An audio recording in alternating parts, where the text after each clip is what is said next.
dans l'esprit, bien sûr, je suis quelqu'un qui veut construire le futur. Je suis quelqu'un qui veut être le serviteur de Dieu. Et attention, un serviteur, c'est pas je fais la prière, la zakat, tout ça, c'est pas ça un serviteur. Serviteur, c'est mener une œuvre au nom de Dieu. C'est complètement différent.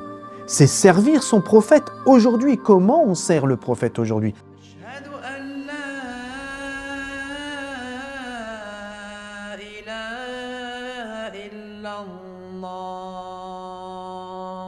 أعوذ بالله من الشيطان الرجيم بسم الله الرحمن الرحيم الحمد لله رب العالمين اللهم صل على محمد وآل محمد Salam alaikum jami'an wa rahmatullahi wa barakatuh. Je cherche refuge en Dieu contre Satan le lapidé, notre ennemi déclaré, et au nom de Dieu, Ar-Rahman, le clément, la louange à Dieu, Seigneur des mondes, et la prière, la paix sur le messager de Dieu, sa sainte famille, les Ahl al-Bayt, les Asbat, les gens de la demeure prophétique, ainsi que sur l'ensemble des prophètes, des messagers, des envoyés de leurs héritiers respectifs, et que la paix soit sur vous tous, mes chers frères et sœurs, et le plaisir de partager avec vous la parole de Dieu.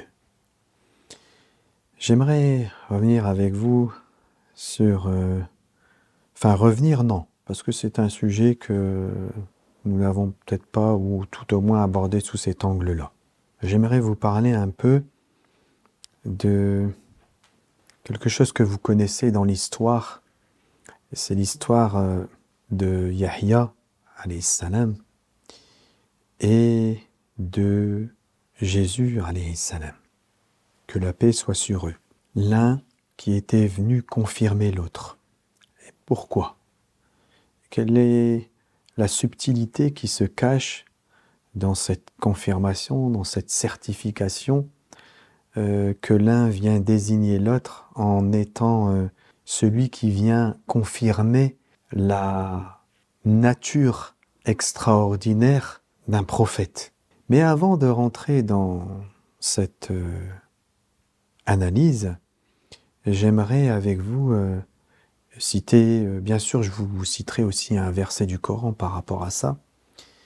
Et puis restez avec nous parce qu'à la fin de la vidéo, vous allez voir si vous avez un cœur éveillé, un cœur qui recherche la lumière. Inch'Allah, vous recevrez par la grâce de Dieu quelque chose de beau et de bon. Il y a un verset du Coran que j'aimerais vous citer. Je le prends pour appui pour faire un préambule. Alors ce verset du Coran, quand vous remontez, là c'est le 162 que je vais vous citer, mais quand vous remontez dans le Coran, au niveau du verset 159, vous verrez, parce que c'est important dans quel contexte en fait est cité ce verset-là. Le 159, Dieu s'adresse aux Ahlil Kitab. Ahlil Kitab, ce sont les gens du livre. Alors pour ceux qui ne savent pas, les gens du livre, ce sont de manière... général, les Alladina Hadou, c'est-à-dire les gens de la Torah, les juifs sincères, et An-Nasara, Ahl al-Injil, c'est-à-dire les gens de l'évangile, les chrétiens sincères. Dans ce contexte-là, Dieu s'adressant aux Ahl al-Kitab, il dit « Mais ceux d'entre eux » donc il fait référence aux Ahl al-Kitab, donc aux Juifs et aux chrétiens, qui sont enracinés dans la connaissance, ar-rasikhun fil ilm,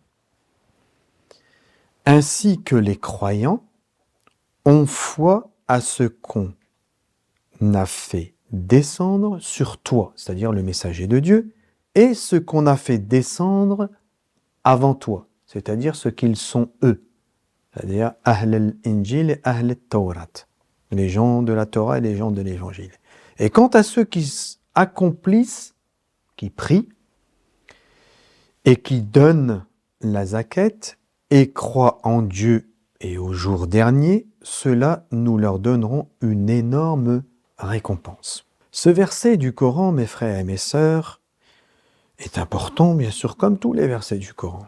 Mais pourquoi je vous le cite ? Parce qu'il dit que parmi les Juifs et parmi les chrétiens, il y a des rasikhun fil ilm. Il y a des gens qui sont enracinés dans la science. Le message ne s'adresse pas à une catégorie de gens, dans le sens où il s'adresse à un peuple, à une race, à une couleur.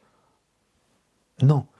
Le message divin, qui est celui descendu depuis le début, avec notre père Adam, qui a été le premier prophète, et auquel Dieu avait dit « Un jour viendra de moi une direction », et il était lui la manifestation de cette direction, et tous les prophètes après lui. Ce message, le message divin, s'adresse à toutes les créatures qui sont sur la terre. Certes, le messager de Dieu est apparu parmi le peuple arabe, dans une contrée qui est le Hijaz. Mais son message ne s'adresse pas uniquement au peuple arabe. Ce message s'adresse à tous, comme le message authentique des vrais chrétiens et des vrais juifs s'adresse à toute l'humanité et pas à une catégorie. Donc mes frères et mes sœurs, il y a aujourd'hui, et c'est ça la chose sur laquelle j'aimerais insister, il y a aujourd'hui parmi, et je m'adresse en particulier à nos frères et à nos sœurs musulmans, il y a aujourd'hui parmi les gens Ahl al-Injil, les gens de l'Évangile, et parmi Ahl al-Tawrat, les gens de la Torah, il y a des rasikhun fil ilm, des gens qui sont enracinés dans la science. C'est une vérité coranique qui ne peut être niée. Contrairement à ce que certains qui ont très peu d'ouverture, qui interprètent les choses avec leur intellect et qui n'ont pas assez de cœur et d'éveil pour voir la vérité, qui est que ce message ne s'adresse pas uniquement aux musulmans et que Dieu a fermé la porte, comme certains pourraient le penser, et que à partir d'aujourd'hui, il faut être de la religion musulmane, et je vais préciser mes dires, il faut être de la religion musulmane pour aller au paradis. Et que donc, à partir du moment où le messager de Dieu est venu sur cette terre, la porte s'est fermée pour les chrétiens et les juifs. C'est un mensonge. Ça n'existe pas. C'est le Coran qui nous l'enseigne. Donc, mes frères et mes sœurs, la porte est ouverte pour tous. Et elle se refermera, bien sûr, pour ceux qu'ils soient même musulmans ou qu'ils soient juifs ou chrétiens ou autres. Peut-être que la porte sera fermée pour eux. Mais bien sûr, lorsque je vous dis qu'ils sont chrétiens, juifs, mais ils sont soumis à Dieu, c'est-à-dire qu'ils sont de vrais musulmans. Mais ils n'ont pas l'habit, le vêtement, ils n'extériorisent pas leur foi par l'islam, ils l'extériorisent par un christianisme sincère, par un judaïsme sincère. Et ces gens-là appartiennent à la communauté de ceux qui accompagneront à la fin des temps Jésus, fils de Marie, et Al-Mahdi, fils de Fatima. Parce que n'oubliez pas que aussi, Al-Ladina Hadou, les Juifs attendent le Messie qui n'est autre en réalité que Jésus. Une partie d'entre eux ne l'a pas reconnu, mais demain peut-être le reconnaîtront-ils. Pareil pour les chrétiens qui n'ont peut-être pas reconnu le messager, mais qui le reconnaîtront peut-être à la fin des temps à travers son héritier, l'imam al-Mahdi, que Dieu, fils de Fatima, que Dieu a de sa parousie. Donc mes frères et mes sœurs, notre message s'adresse à qui? Quand je dis notre message, ce n'est pas notre message, mais le message. Il s'adresse à qui? Il s'adresse à tous, mais en particulier à la communauté des croyants sincères qui sont véritablement soumis à Dieu tel que Abraham alayhi salam était, comme Dieu le définit dans le Coran, le premier des soumis, le premier des musulmans, alors que l'islam n'est apparu que beaucoup plus tard. L'islam dont il est question, mes frères et mes sœurs, ça n'est pas uniquement la religion avec son code, avec ses principes, avec sa prière, avec sa zakat, etc. Non, c'est une soumission sincère à Dieu et c'est un dialogue de cœur avec le Dieu unique et une descente sur le cœur et une lumière que l'on suit. Une lumière que l'on suit et non pas un intellect que l'on suit. Donc mes frères et mes sœurs, nous nous adressons à ceux qui nous ressemblent, ceux qui sont comme nous. Nous appartenons à la même communauté, même si je le dis et je le répète, nous formulons par notre manière d'adorer Dieu, nous le formulons dans une autre religion. Mais la foi est la même, le message est le même.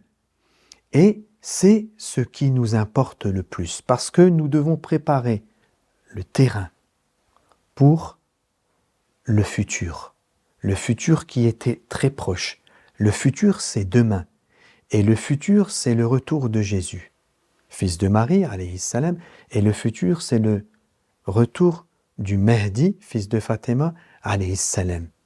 Et c'est à cette catégorie de gens qui sont prêts, quelle que soit leur appartenance, à rejoindre ceux qui seront les véritables serviteurs de Dieu et qui seront, à la fin des temps, ceux qui accompagneront, qui serviront, qui aideront avec force, comme il est dit dans la sourate La Caverne avec le peuple de Dhul Qarnayn, qui aideront avec force qui?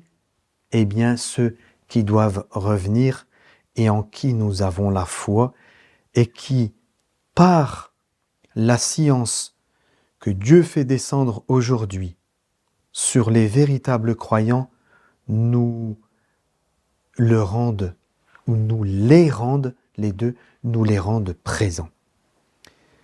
Yahya, alayhi salam, le messager, Sayyid Yahya, l'envoyé, qui a été une particularité auquel Dieu a dit qu'il était un Sayyid, auquel Dieu a dit qu'il lui a donné la faculté du jugement alors qu'il était enfant, al-hukm as-sabiyya, et bien sûr plus que le jugement, il avait autorité.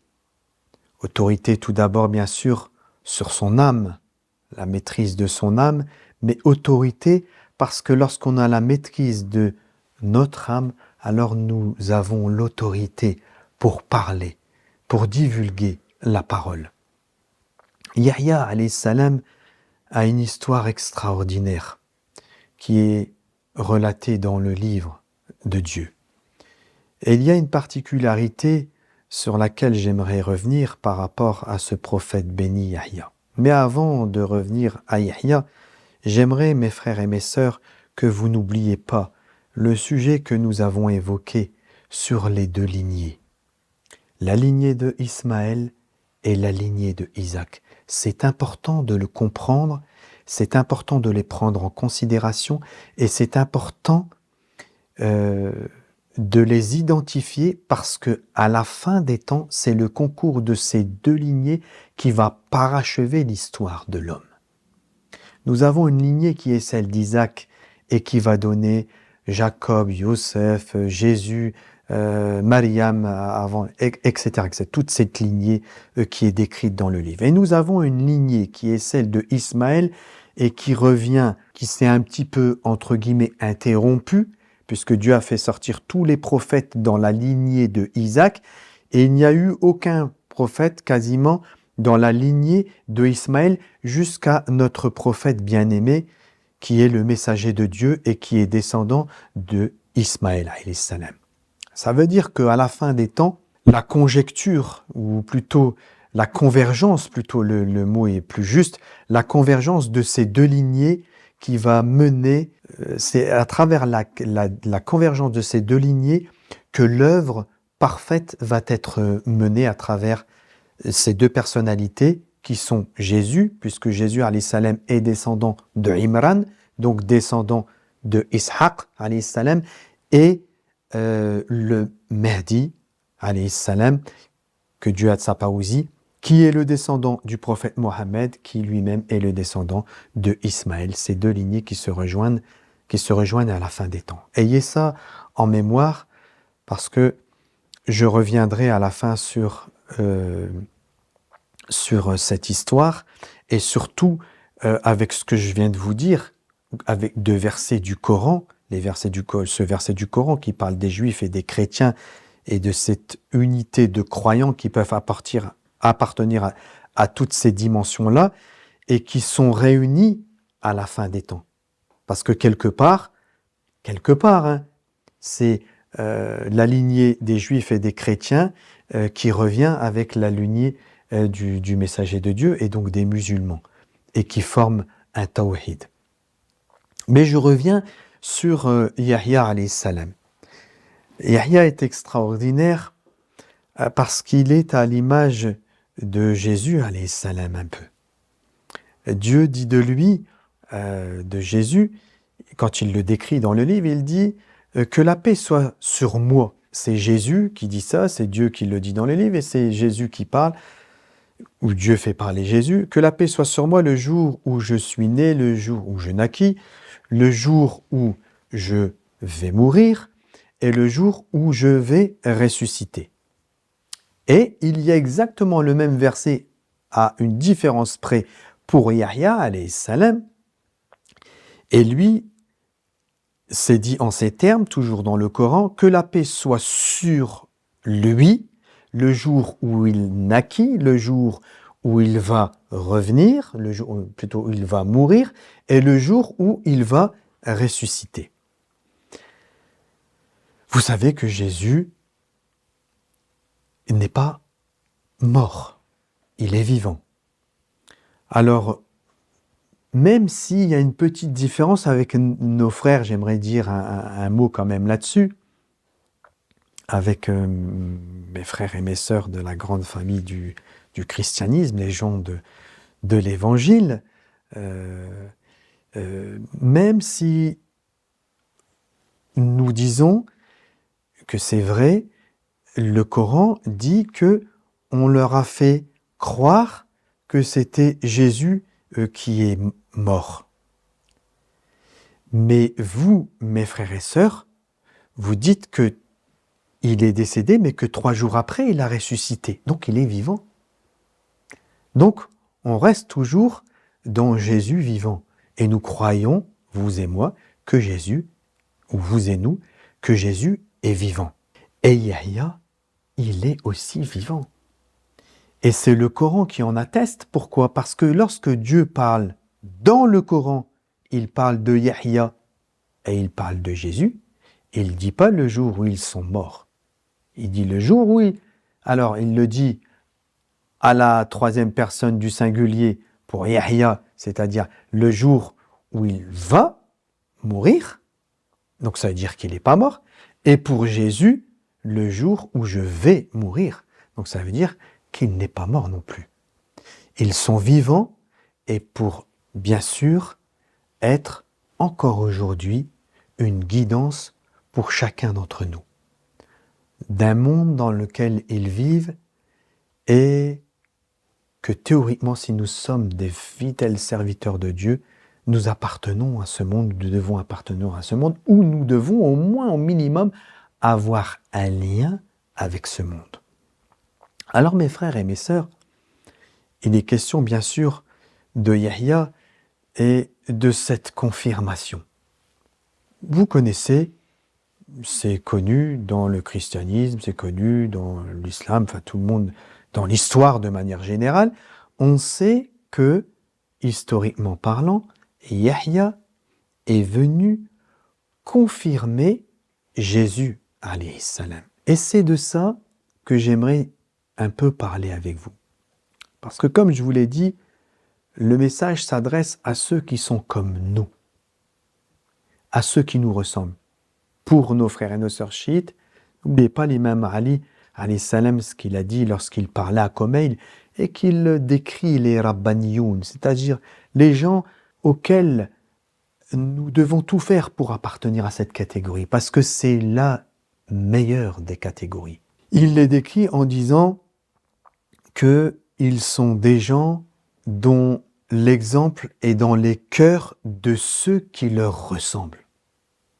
Ça veut dire que nous sommes, et vous devez être à la recherche de ceux qui vous ressemblent dans la foi et qui ont à l'esprit de vouloir servir Dieu, les prophètes et son messager, et servir aux côtés de Jésus et du Mahdi à la fin des temps.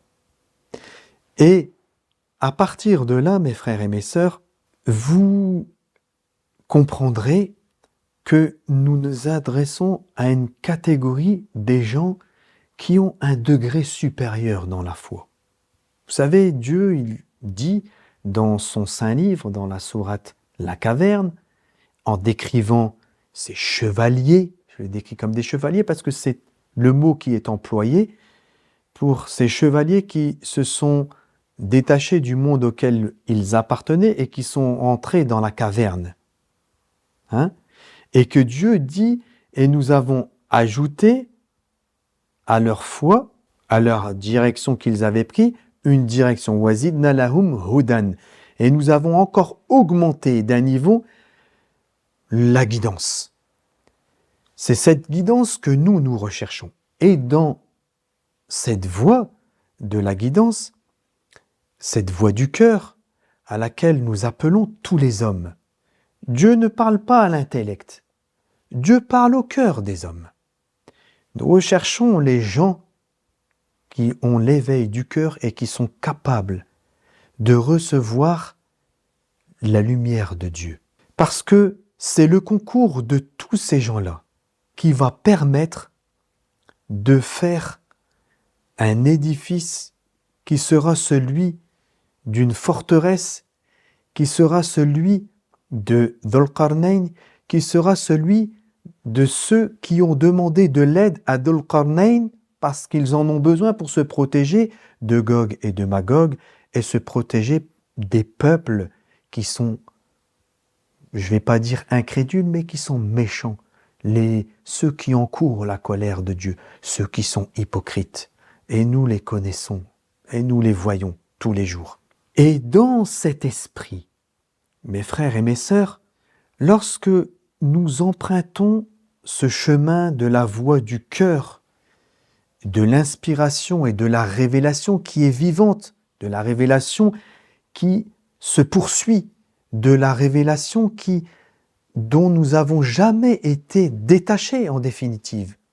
Dieu s'adresse au cœur de l'homme. Alors, parfois sur cette voie-là, nous sommes confrontés à un dilemme. Ce dilemme, c'est lequel est-il? Eh bien, c'est, est-ce que je fais fausse route peut-être? Mais dans l'esprit, bien sûr, je suis quelqu'un qui veut construire le futur. Je suis quelqu'un qui veut être le serviteur de Dieu.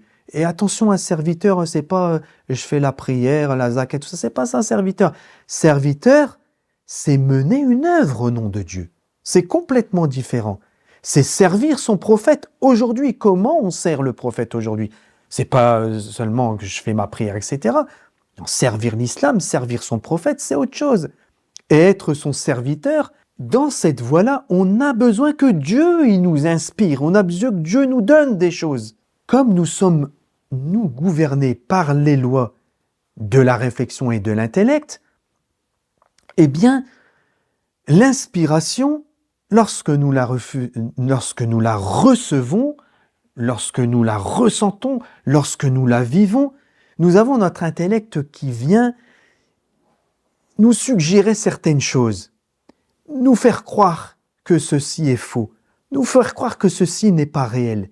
Et on a besoin, nous les hommes, d'une confirmation. Nous et ceux qui nous regardent, ils ont besoin de voir cette confirmation. Yahya alayhi salam est venu confirmer Jésus. Jésus est véridique. Ça n'est pas un illuminé, quelqu'un qui a... Non, Jésus est véridique et Yahya vient confirmer.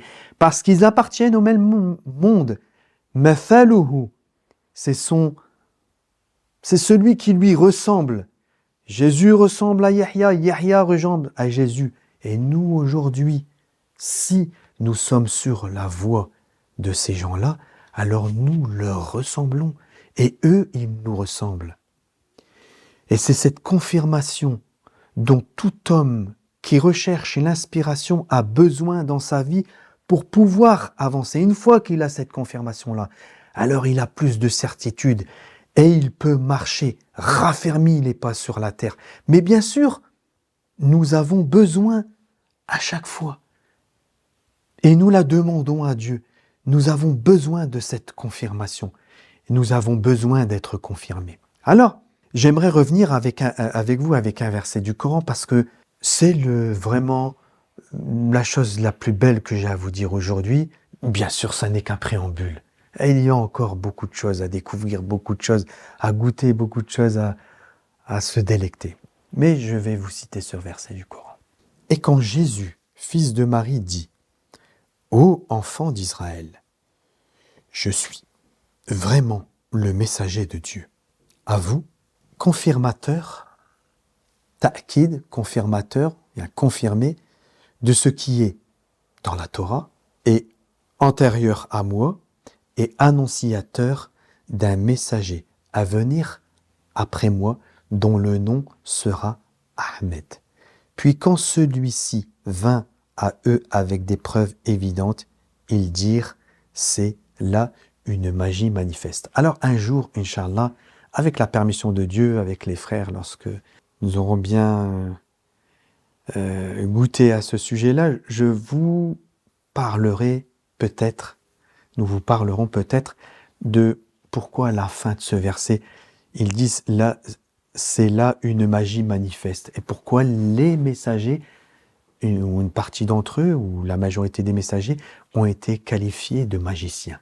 Il y a une raison pour laquelle ils disaient ça, mais là n'est pas le sujet de ce que je suis en train de vous dire. Donc nous voyons dans ce verset du Coran que Jésus, alayhi salam, est venu confirmer Ahmed. Mais apparemment, on a l'impression qu'il y a un décalage dans le temps, parce que quand Jésus est venu à un certain temps, et le messager de Dieu est venu plusieurs siècles plus tard. D'accord ? Comment Jésus est celui qui confirme Ahmed ou Mohammed, Allahumma salli ala Muhammad wa ali Muhammad, le messager de Dieu. Alors, bien sûr, vous savez que ceci c'est connu dans les hadiths, etc. Nos frères et nos sœurs, ils connaissent ça. À la fin des temps, il y a une histoire avec un groupe. C'est vraiment à la fin, quand le Dajjal il va fondre et que Iblis, sa tête va être coupée. Ils ont dit la tête d'Iblis. Hein. Ceux qui réfléchissent avec ça. Un petit clin d'œil.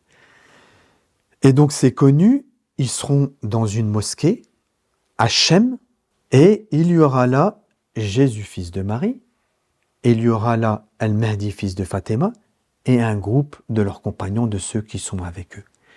Et dans cet endroit, c'est le club, allez, je vais l'appeler comme ça, même si c'est le mot, il est un peu, mais dans un sens positif. Le club de ceux qui appartiennent au même moule. Alors je répète, le club de ceux qui appartiennent au même moule, ça veut dire quoi ? Ça veut dire qu'ils peuvent être des chrétiens, peuvent être des juifs, peuvent être des bouddhistes, etc., des musulmans, etc. Et ils ont tellement fusionné dans la science divine, la science du cœur et de l'inspiration, que on ne sait pas dire qui est qui. La lumière se dégage et la lumière sur lumière, on ne sait pas distinguer qui est qui. Et Jésus viendra à ce moment-là, parlera plutôt, puisqu'il sera présent, et il désignera Al-Mahdi, fils de Fatima, comme étant l'imam et le descendant du messager de Dieu, celui qui devait apparaître à la fin des temps. Ce verset du Coran nous explique en réalité cette histoire. mais nous ne le voyons pas. Pourquoi? Parce que quand Jésus, dans ce verset du Coran, il dit il va confirmer, il n'a pas dit il va confirmer Mohammed.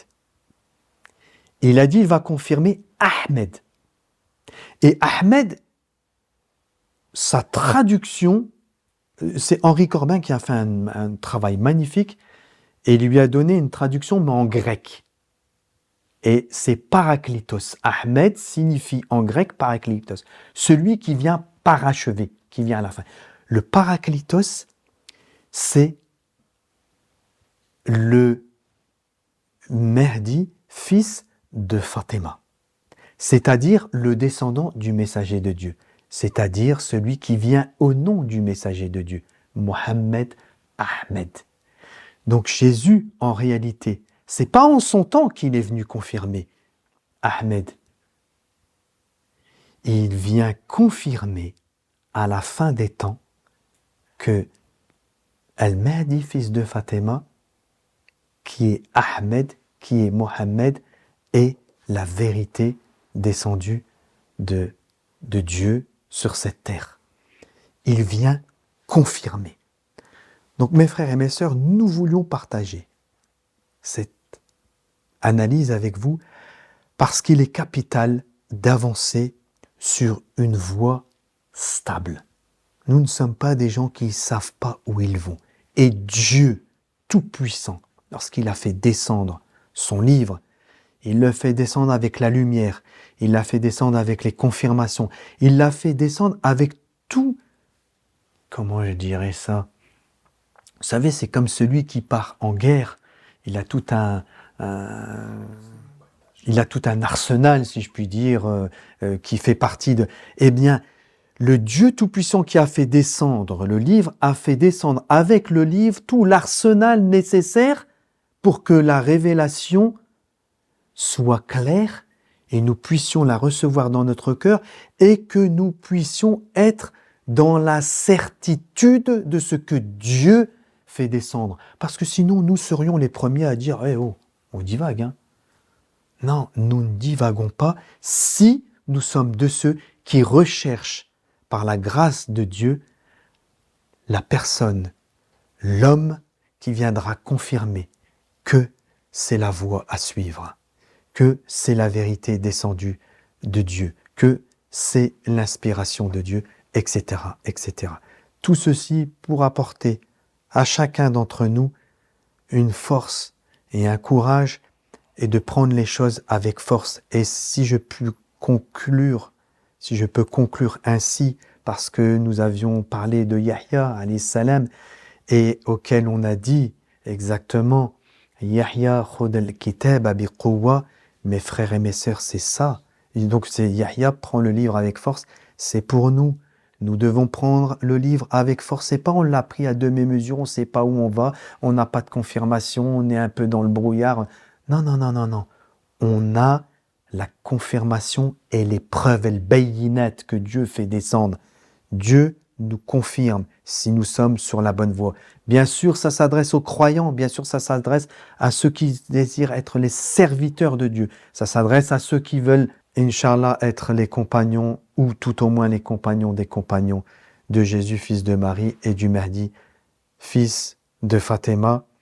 Que Dieu nous assiste, mes frères et mes sœurs, que Dieu nous guide, qu'il nous guide par la lumière qu'il fait descendre dans nos cœurs et qu'il nous fait grâce de son inspiration, qu'il nous fait grâce de ses bénédictions, qu'il nous fait grâce de tout ce qui élève l'homme afin que nous soyons les uns pour les autres des confirmateurs et des témoins pour l'humanité. Que la paix de Dieu soit avec vous. Je vous dis à très bientôt. Salam alaikum wa rahmatullah.